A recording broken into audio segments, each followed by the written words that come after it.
Eh, Me gustaría que empecemos con algo que vi ayer, que me llamó, que vengo siguiendo desde hace tiempo, pero que me gustaría compartir con ustedes. A ver si lo podemos compartir. Fíjense, esto es muy cortito, muy cortito. Es un artículo que salió en La Capital. Es un artículo que salió con La Capital. A ver si lo podemos ver. Si tenemos suerte lo podemos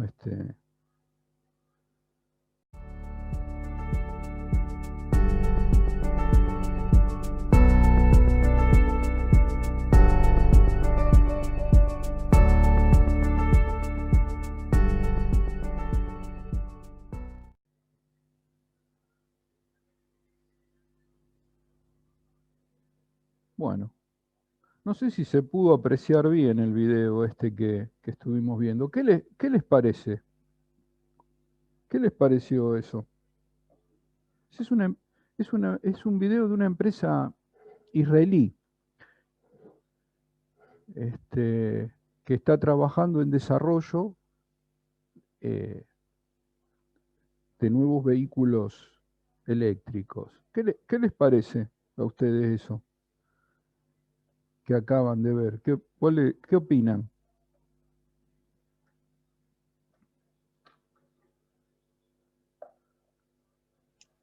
A mí, la verdad, los vehículos eléctricos me parecen geniales por el tema ambiental, pero bueno, ya desde hace varios años con mi familia venimos averiguando tanto el cambiar el motor como comprarte uno eléctrico nuevo es bastante caro acá en Argentina, entonces por ahí no es accesible para todos.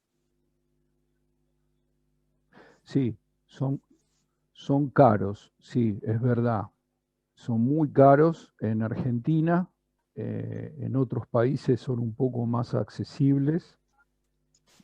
Y bueno, al igual que vos, yo estuve averiguando también por una bicicleta eléctrica. Digo, quería comprarme una bicicleta eléctrica o adecuar una para mi papá, que andaba buscando. Y también son bastante caras.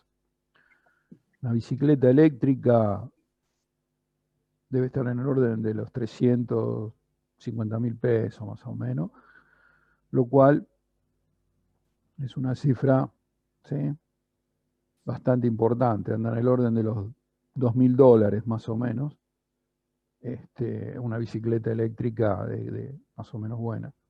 Sí, sí, son caros. Y son geniales por el tema este,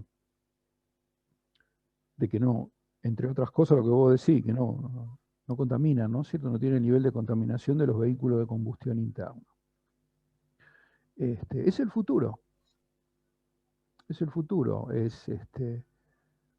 Si uno lo compara con un auto de combustión interna, ustedes vieron la simplicidad que tiene. Es una plataforma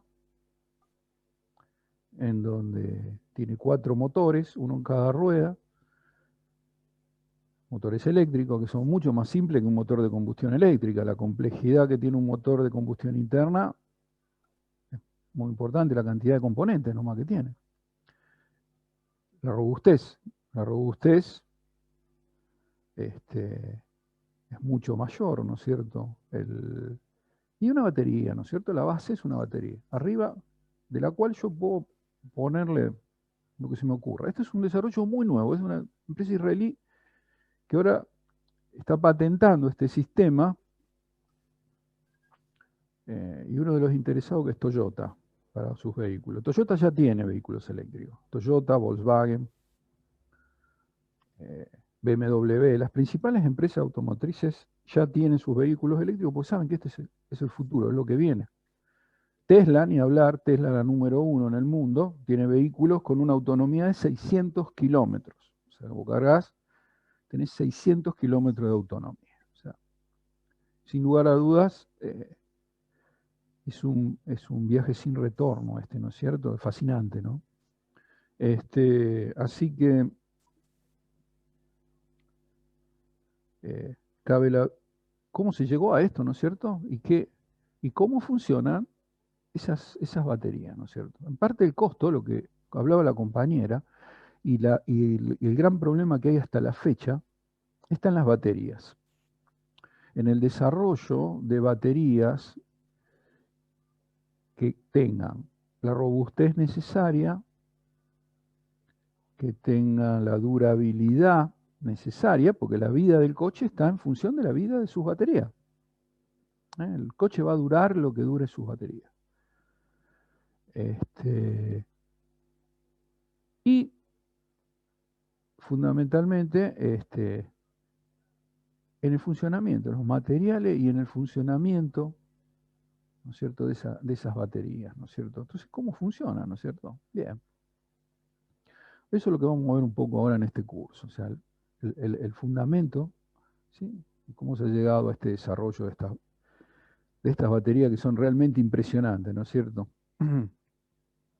Así que ese es el tema que vamos a ver ahora, un poco, el principio de funcionamiento, que es químico, son reacciones electroquímicas que se llama. El mismo tipo de reacciones que tenemos, por ejemplo, en la batería de nuestro celular, en la batería de nuestro auto, ¿sí? Que a partir de energía de enlace, energía química, podemos obtener energía eléctrica. ¿Sí? Ese es un fenómeno que se conoce desde hace mucho tiempo, viene siendo estudiado. Pero el desarrollo tecnológico de estas baterías ha demorado un tiempo. Encontrar baterías con las características que se necesitaba, de duración, de robustez y de costo. No olvidábamos de eso, que la compañera mencionaba, el costo. De nada sirve que tengamos una batería, una superbatería con todas las características que mencionábamos, si no tiene un costo adecuado y la gente no tiene acceso a esa batería, no se va a comercializar. Bueno, finalmente se está llegando a costos adecuados para que sea accesible a muchas personas en el mundo, ya que Tesla nomás este año está en el orden ya de los 150.000 vehículos que va a fabricar. Viene creciendo año a año, ¿no? Aparte de las otras marcas. Bien, vamos a estudiar un poco ese grupo, esa disciplina que es la electroquímica. ¿Sí? Y vamos a verla a partir de un fenómeno muy sencillo. ¿De qué se trata eso? ¿Cómo puede ser que una reacción genere energía eléctrica? Bueno, para que haya energía eléctrica, tenemos que tener básicamente circulación de electrones, ¿sí? En un conductor. Esa circulación de electrones en un conductor, en lo que luego se transforma en energía mecánica en un motor eléctrico, ¿sí? O en energía lumínica en una lamparita. Bueno, este tipo de reacciones de electroquímica tienen la característica de que se transfieren electrones, básicamente, entre dos elementos. ¿Sí? En una reacción química, esos dos elementos se unen, ¿sí? Y los electrones se transfieren entre sí, de elemento a elemento, ¿sí? En el medio en el que se desarrolla la reacción química. ¿Sí? Puede ser un tubo de ensayo, un Erlenmeyer, ¿sí? Dentro, ¿sí? De ese elemento, de ese sistema, se transfieren los electrones de elemento a elemento. Pero en una batería, lo único que se hace es que estos electrones se transfieran a través de un circuito externo. Estos dos elementos que transfieren sus electrones no lo hacen entre sí, sino que lo hacen a través de un circuito externo. Bueno, y a través de ese circuito externo es donde esa energía es la que se toma para hacer funcionar, por ejemplo, el motor de un vehículo. ¿Sí? Este grupo de reacciones recibe el nombre genérico de reacciones de óxido-reducción. ¿Sí? Óxido-reducción. Y, por ejemplo, reacciones de óxido-reducción. Estas reacciones, ¿sí?, en las que se transfiere un electrón, por ejemplo, hace que un átomo pierda electrones y otro átomo los gane. ¿Sí? Un electrón. O sea, no se da. ¿Sí? Siempre tiene que haber un átomo que ceda los electrones y un átomo que los reciba. De esa manera se, se produce esa transferencia. Esa tendencia no es la misma, ¿sí?, entre los diferentes átomos, ¿sí? Cada átomo tiene una tendencia propia a dar o a aceptar o ceder electrones frente a otro. Ejemplo, un átomo puede ceder electrones frente a un determinado elemento y tomarlos frente a otro. ¿Sí? Este proceso de ceder electrones, ¿sí?, un átomo cede electrones, se llama oxidación. Es lo que se conoce en química como oxidación. Un átomo cede electrones. Y el átomo que los toma, los electrones, decimos que se reduce. ¿Sí? Es un proceso que se llama reducción. Por eso se llama óxido-reducción. No existe un proceso sin el otro. Se dan los vehículos, como veíamos, se dan en cualquier tipo de batería o pila que nosotros nos circunda. Por eso va a ser un tema interesante para discutir. Sus aplicaciones en este momento son múltiples. Pero vamos a estudiar un poquito desde el punto de vista químico cuáles son los conceptos básicos y por qué se produce, ¿sí?, para poder predecirlo con mayor claridad. Bien, entonces en estos procesos de oxidación dijimos que hay dos procesos. Uno, ¿sí?, que vamos a llamar oxidación, ¿sí?, donde un átomo cede o pierde, mejor dicho, ¿sí?, pierde. ¿Se escucha bien, chicos? Sí, profe. Dale, dígame. ¿Y se ve bien? Y reducción. Un átomo gana. Estos dos procesos son simultáneos. No se da uno sin otro. No existe una oxidación sin una reducción. No puede darse. Siempre tiene que haber un átomo que los ceda y otro que los reciba, ¿sí? Este fenómeno que se da en las baterías, ¿sí?, también puede darse en un sistema físico, por ejemplo, en un recipiente de una manera sencilla. Vamos a ver un caso simple. Por ejemplo, un recipiente, yo voy a tener acá, por ejemplo, ácido clorhídrico, ¿sí?, voy a tener acá ácido clorhídrico y agua, disuelto en agua, y voy a agregar un metal, por ejemplo, zinc, ¿sí? Por ejemplo, zinc. Cuando yo agrego el zinc en el ácido clorhídrico, observo que el zinc empieza a burbujear, se empieza a ver un burbujeo, en donde se genera hidrógeno, hidrógeno en forma gaseosa, este está sólido, y el zinc, luego de un tiempo, se disuelve completamente, quedando zinc disuelto acá en forma de catión. Es un hecho físico, ¿no? Se disuelve. Bien, veamos entonces ahora, identifiquemos cuáles son los procesos de oxidación y reducción que se producen. Bien, en este caso, el zinc se va a transformar en zinc bivalente.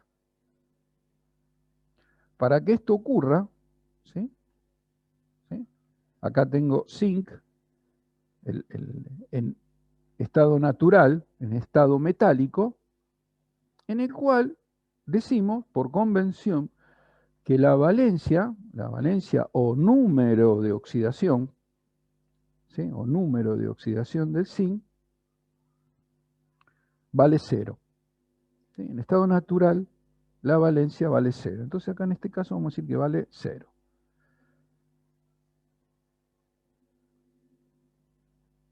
Y acá, cuando está transformada en zinc bivalente, ¿cuál será la valencia del zinc? Y 2. O sea que el zinc ha pasado de zinc con valencia 0 a zinc con valencia 2. Para que esto ocurra, perdemos 2 electrones que tienen carga negativa. Este es uno de los fenómenos que estamos viendo. El fenómeno que conocemos como oxidación. Observemos también que en los fenómenos de oxidación los átomos aumentan siempre su valencia. ¿Sí? Pasa de zinc a zinc bivalente. O sea que pierde electrones acá en oxidaciones y esto implica que aumenta la valencia o número de oxidación. Y el otro elemento que entra en juego acá y que vemos que es la generación de hidrógeno a partir de protones que yo tenía del ácido clorhídrico, que estaba disuelto. En el caso del ácido, de los protones, ¿sí? Tengo protones que se transforman en hidrógeno. ¿Sí? Para que estos protones se transformen en hidrógeno, acá vamos a tener que balancearlo porque el hidrógeno solo existe en forma bivalente, ¿qué tiene que hacer? Tengo que ganar 2 electrones. Gano estos 2 electrones que perdió el zinc. ¿Sí? En este fenómeno, el hidrógeno pasa de una valencia 1 a su estado natural como gas, que es 0. O sea que en el caso del fenómeno de reducción, el átomo reduce su valencia. Siempre tengo lo que se llaman hemireacciones en una oxidorreacción. Cada una de estas se llama una hemireacción. Y eso se produce... Uy, ¿se ve bien, che? Recién me saltó la imagen. Apa. Uy, ya. Se ve mal, che. Ahí se arregló.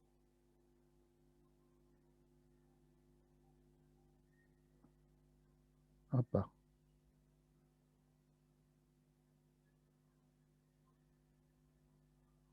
¿Qué pasa? ¿Me ven bien ahora?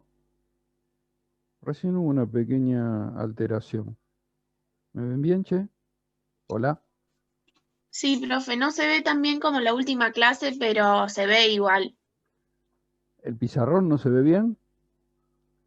Se distinguen. Ah, perfecto. Bueno, después lo voy a corregir eso para la próxima. A lo mejor hay que darle un poquito menos de brillo. Pero díganme ustedes si no se ve o no se escucha. ¿Eh? Bien. Entonces, siempre en un proceso de óxido-reducción tenemos 2 que se llaman hemi o semi-reacciones, la van a ver con los 2 nombres. Si sumamos miembro a miembro las 2 semi-reacciones, vamos a tener que el zinc más 2 hidrógenos más 2 electrones me va a dar zinc bivalente, ¿sí? Vamos a aclararle acá el estado en el que están para que quede más claro. O sea, este es zinc sólido, granallas puede ser, más 2 protones que están disueltos, me va a dar zinc disuelto más hidrógeno en forma de gas que burbujea más 2 electrones.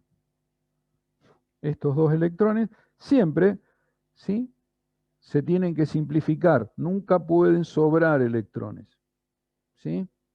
Siempre tienen que ir de un átomo a otro. Bien. Y finalmente la reacción que me queda es, la reacción neta final, es la reacción de óxido-reducción o redox, como se llaman también. Estas reacciones se llaman reacciones redox, reducción y oxidación. ¿Sí? Bien. El átomo que se oxida, en este caso el zinc, se oxida frente al hidrógeno, frente a otro átomo puede reducirse incluso. ¿Sí? Estas reacciones siempre se dan en un determinado sentido en forma espontánea, que es lo que se llama. O sea, vos unís los átomos dentro de un sistema y naturalmente las reacciones se van a dar en un determinado sentido. En este caso, yo agrego el zinc y el zinc se disuelve. Frente al hidrógeno actúa de una determinada manera. Espontáneamente, ¿sí?, se disuelven, generando, entre otras cosas, calor. ¿Sí? Ese fenómeno, esa espontaneidad, la vamos a estudiar más adelante. ¿Sí? ¿Por qué es espontánea? ¿Por qué se produce en cierto sentido y no se produce en otro? Eso lo vamos a estudiar un poquito más adelante. Por ahora lo que vamos a ver es que, bueno, en estas reacciones, a diferencia de las que ya conocíamos, los átomos modifican su número de oxidación, ¿sí?, cosa que antes no pasaba en las reacciones que nosotros estuvimos trabajando hasta el momento, en todo lo que estuvimos viendo de ácido-base, amortiguadores. Jamás entre un lado y otro de la reacción los átomos cambiaban su número de oxidación. Sin embargo, en las reacciones redox, la característica principal es esa. ¿Sí? Por ejemplo, el zinc, acá tiene valencia 0, y acá aumenta a 2. Y el protón, que acá tiene valencia 1, va a hidrógeno 0. Siempre los átomos en su estado natural, vamos a darle un número de oxidación 0. Eso lo vamos a dejar establecido así. O sea que tenemos un átomo que aumenta el número de oxidación, o sea, que se oxida, y otro átomo, ¿sí?, que es el hidrógeno, que reduce su número de oxidación. O sea, este se reduce. El átomo que se está oxidando está reduciendo al otro. Y el átomo que se está reduciendo está oxidando al otro. ¿Sí? Por eso el zinc, que se está oxidando, decimos que actúa como reductor del hidrógeno, de los protones. Y el hidrógeno, ¿sí?, que se está reduciendo, actúa como un reductor. Entonces en estas reacciones tenemos siempre un agente oxidante, ¿sí?, en este caso el ácido es un oxidante y el zinc es un reductor, actúa como reductor. Esos son dos términos también que vienen asociados a este tipo de ecuaciones químicas, redox, ¿sí?, el concepto de oxidante y el concepto de reductor. ¿Mm? Bien, entonces que siempre podemos identificar en estas reacciones un oxidante y un reductor. ¿Mm? Esto ocurre en un sistema, que había dicho, en un vaso. ¿Sí? Bien, en este caso, el hidrógeno y el zinc, ¿sí?, actúan de esta manera. Pero, por ejemplo, si yo separo el zinc, ¿sí?, de un lado pongo un electrodo de zinc y acá pongo una solución que tenga cationes zinc y en otro lado logro, vamos a ponerlo así, vamos a hacer un electrodo de gas, ¿sí? Vamos a meter acá hidrógeno gaseoso, acá vamos a tener nuestros dos, y acá voy a tener protones, ¿no? Una solución ácida. ¿Sí? Si yo pongo mi elemento oxidante y reductor, ¿sí? separados, y luego yo sé que entre los dos, entre estos dos electrodos, vamos a llamarlo electrodos a estos dos elementos, en donde siempre en cada uno tengo que tener las dos especies de la de mi reacción. En cada electrodo acá yo tengo que tener zinc metálico y zinc bivalente. Y en el otro electrodo voy a tener hidrógeno y protones, que es el otro que está acá. Bien. Si yo tengo estos dos electrodos, yo sé que entre los dos, ¿sí? Si los uno,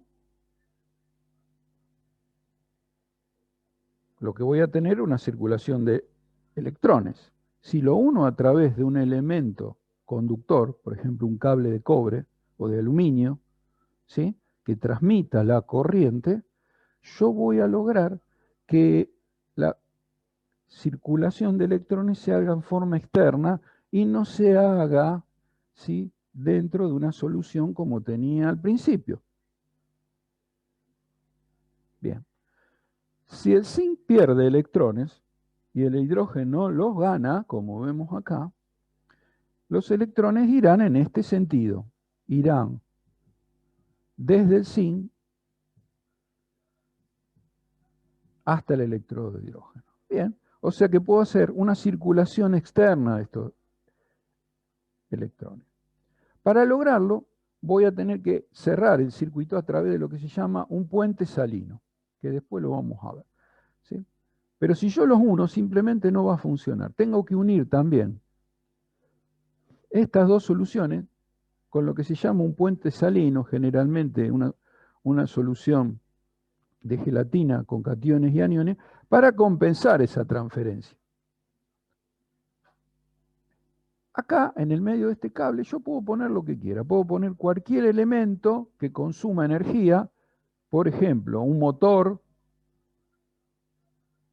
¿sí? Una luminaria, ¿sí? O un elemento que se da calor, como puede ser una estufa eléctrica. Puedo transformar esa energía química en eléctrica y luego en energía mecánica. Este es el principio básico de funcionamiento de cualquier pila o batería. Siempre hay un elemento que se oxida y siempre hay un elemento que se reduce. ¿Sí? Así que bueno, el tema es identificarlo, seleccionarlo. Como ustedes se darán cuenta, existe una amplia variedad de pilas y baterías que yo podría fabricar en la naturaleza, ¿no? Simplemente que hay que encontrar el diseño robusto que tenga esto, pues yo no puedo andar con dos frascos corriendo, ¿no es cierto? Con un cable se me va a romper todo. O sea, tiene que tener la posibilidad de una robustez mecánica y una durabilidad que no todos los elementos ofrecen. O sea, el zinc y el hidrógeno no son muy aptos para hacer una batería o una pila. Pero bueno, evidentemente, por lo que vimos en el video, hay otro elemento que sí. Así que bueno, cuando armo un elemento de este tipo, ¿sí? Esto lo que tengo acá es una celda voltaica, una pila, una batería. El nombre que le da el libro que estamos siguiendo lo llama celda voltaica. Y a cada uno de estos electrodos le asigna un nombre particular. ¿Sí? El electrodo en el cual se produce la oxidación, que es en donde el zinc, ¿sí?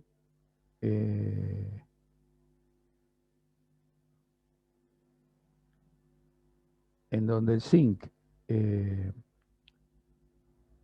No, el zinc se está reduciendo.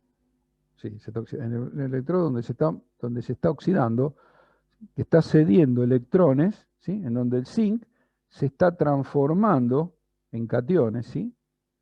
Esto es como si se estuviera disolviendo, ¿no es cierto? Acá tengo una solución, ¿sí? El zinc, se va a estar, como que se va a estar consumiendo, en el tiempo se va a estar consumiendo, ¿sí? Se va a estar consumiendo de a poco este zinc, ¿eh? Se va a ir agotando, por eso las baterías se agotan, viste que te dura un tiempo cargada.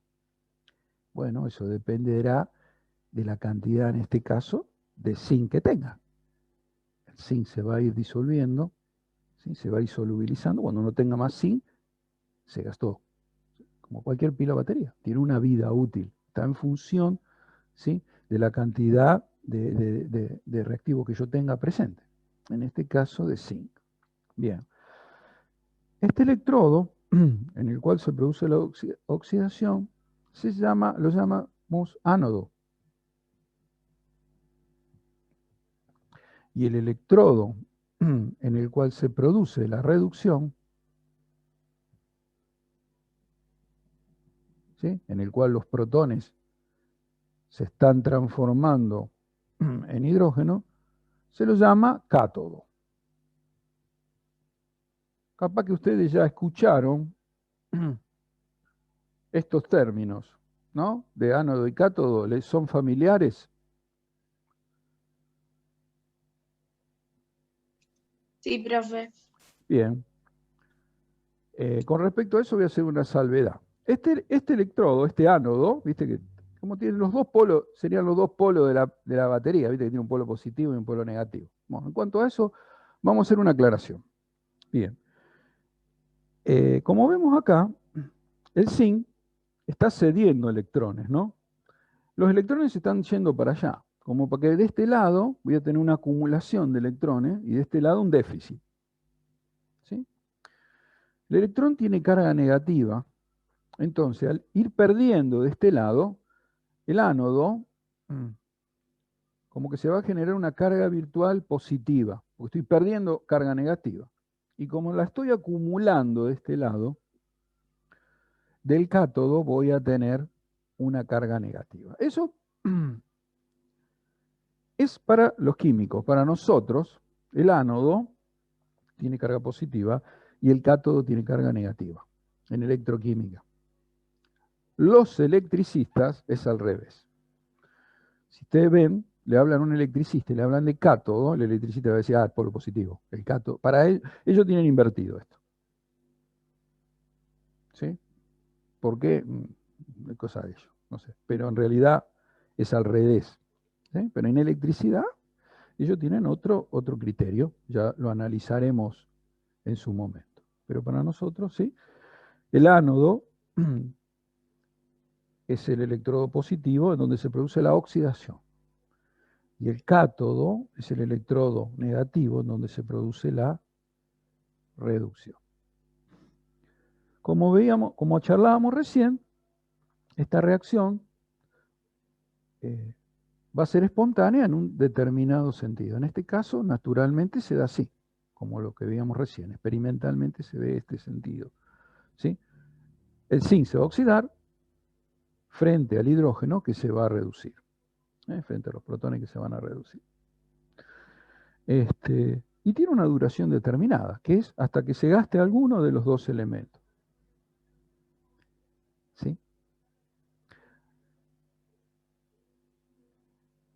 En el caso de que este electrodo se agote completamente, o que mi sistema simplemente vaya en un solo sentido, mi celda voltaica se agote y finalice su vida útil, yo hablo de una pila. La pila se agota y ya no hay forma de volver atrás la reacción por su constitución, ¿no es cierto? Por su constitución física, por su propia constitución, que la vamos a ver más adelante. Pero en el caso de las baterías, yo puedo, ¿sí?, insertar una corriente externa y hacer que la reacción se invierta. O sea, estos electrones que están en este sentido, yo puedo forzarlo con una carga externa a que circulen y la reacción se produzca en sentido contrario. O sea que en vez de el zinc se esté oxidando, hacer que este se reduzca. Lógicamente, para eso tengo que meter una cantidad de electrones mayor que la que va en este sentido. ¿Sí? En el caso de que yo pueda invertir mi sistema, mi celda voltaica me permite invertir la reacción, estoy hablando de una batería. Ejemplo, la que se utiliza en los vehículos que vimos recién, en los celus. ¿Sí? Ustedes van a ver múltiples variedades de baterías comerciales que se manejan. Bueno, ese principio está basado en, fundamentalmente, invertir estas semireacciones que estábamos viendo acá, para luego, una vez que se ha completado, ¿sí?, la reacción inversa, se desconecta el medio externo y espontáneamente vuelve a ceder la batería su carga y permitir que los elementos que tengo, el celular o cualquier elemento, funcionen de manera autónoma, ¿no es cierto? Esa es la diferencia que hay entre una pila y una batería. La batería se puede recargar, la pila no, pero el funcionamiento y el fundamento es el mismo, es exactamente el mismo. Bien, esto es un poco el principio de este tema, quería presentárselos, quería que lo vayan viendo. Creo que está en el capítulo 20 de Brown, lo vamos a seguir del libro, está muy bien tratado en Brown el tema. Así que vamos a dejar hoy acá, vamos a continuar el lunes, es feriado, ¿sí?, el Día de los Pueblos Originarios, así que un día importante para reflexionar, ¿no es cierto?, para reflexionar acerca de nuestra historia, ¿sí?, de nuestra realidad, día importante. Y el martes, Dios mediante, nos encontraremos a las 17:30. Por ahora vamos a cortar porque otro profe necesita el aula. Culpa mía, yo pedí de usar la misma aula. Así que, Dios mediante, nos veremos el próximo martes. Vayan mirando el libro. Esto que estuvimos conversando está ahí, por supuesto, mejor explicado. Así que los invito a que comiencen a verlo y cualquier cosa, planteen sus dudas. Tenemos el aula virtual, podemos comunicarlos ahí. Un tema muy interesante, vamos a abrir. Me gustaría, si ustedes están de acuerdo, podríamos abrir un foro, ya que las aplicaciones de esto son tan múltiples que hay muchas cosas que podemos compartir. Así que vamos a abrir un foro en el aula para seguir hablando de estos temas. Bueno. Buena, profe. Bueno, profe. Nos vemos entonces. Bueno, dale. Que anden bien. Chao, gracias. Buen fin de semana.